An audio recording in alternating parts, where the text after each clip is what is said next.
All right, well, we are at 9 o'clock, so let's go ahead and get started. I'll pass it to Mercedes Molina, our editor-in-chief, and get us started here. Thanks, Sarah. Good morning, everyone, and welcome to the Minnesota Journal of Law and Inequality's 41st Symposium, Punishing Poverty, Reification, and Revolution Through the Legal System. My name is Mercedes Molina, and I am the editor-in-chief of Volume 41 of JLI.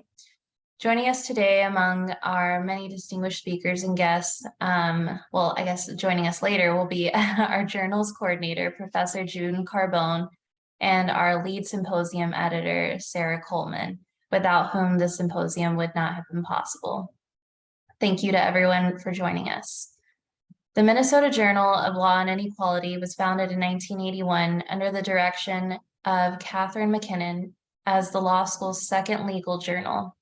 Since its founding, our journal has remained steadfast in our mission to publish legal scholarship and pedagogy that analyzes how the law perpetuates systemic oppression, exploitation, and discrimination.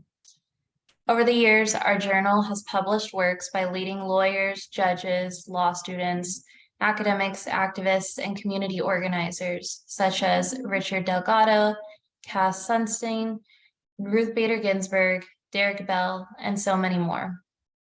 We've also taken huge strides towards cultivating a space of sustainable diversity across membership, authorship, and readership. This year for Symposium, our journal set out to tackle one of the most pressing issues of inequality within the law, how the legal system punishes the poor in our country.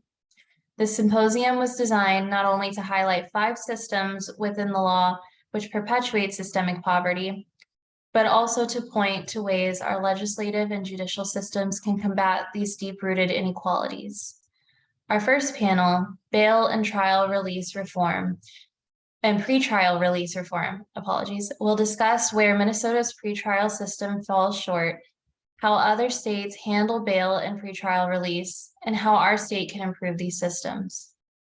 Our second panel, Reproductive Health, Rights and Access, we'll explore how the Supreme Court's overturning of Roe v. Wade has disproportionately impacted our nation's poor and amplifying factors such as the epidemic of crisis pregnancy centers, lack of access to maternal and reproductive health in rural areas, and Medicaid's restrictions and reproductive health procedures.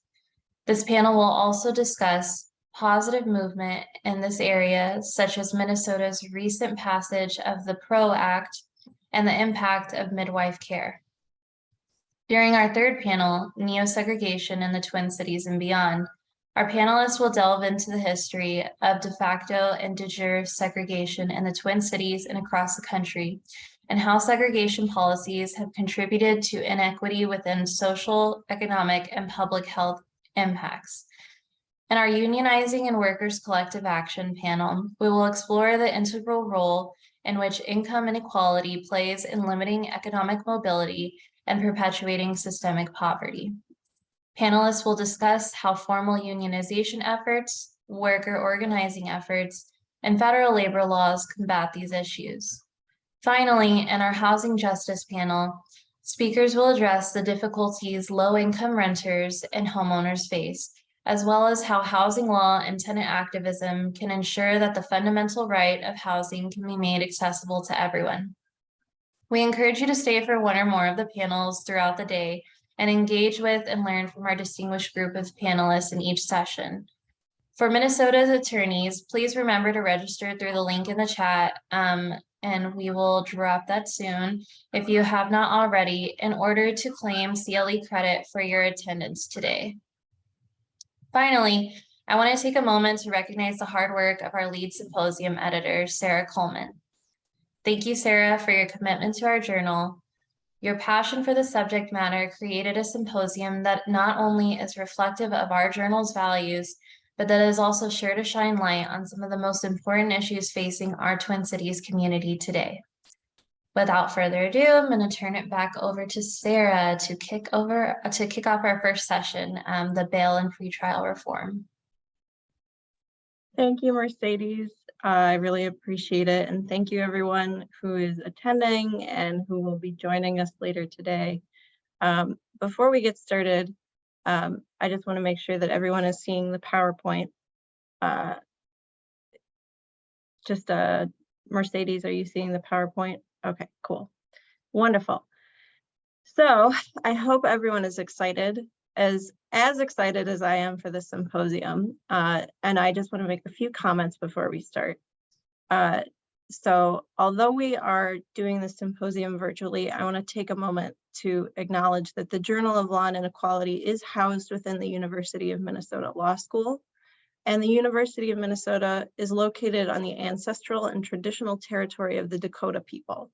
The university sits on land that was ceded by the Dakota in the treaties of 1837 and 1851. And the university's founding via the Morrill Land Grant Act of 1862 was possible in due part to the United States' failure to uphold treaties with the Dakota.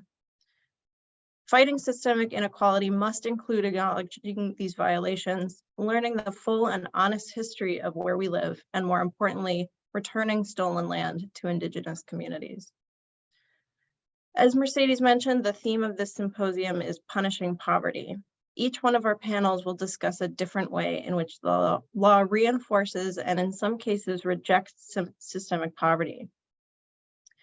The agenda of today's panels, which I've included here, or I thought I did, I guess I didn't, but the agenda, which is online on our registration page, and also on JLI's website under the Symposia tab, is available. And the Zoom link that you click to get here is the same one that you can use to attend any and all panels throughout the day. As Mercedes mentioned, we are pending approval for CLE credit for the Minnesota attorneys who are attending this symposium. Will be eligible, hopefully, for a maximum of 6 credit hours for the elimination of bias category of CLE. The CLE code is 480787. It's up in the corner of our PowerPoints, and it'll be available throughout the day. You can attend as many panels as you like, and then you can self-report that code to the bar to get your hours accordingly. So towards the end of each panel, we will have some time for some audience Q&A. And for the attendees, you can type your question into the Q&A tab on Zoom, and we can select a few of those questions for our panelists to answer at the end of the day, or at the end of the panel. So without further ado, let us start with the bail and pretrial release panel. It looks like we have almost everyone. I might give us just a couple more minutes to make sure that our panelists are here and ready to go. I don't want to make anybody miss anything by starting too early. So I will just say we'll give it 5 minutes, just sort of relax, take your time, and we will get started at 9:15.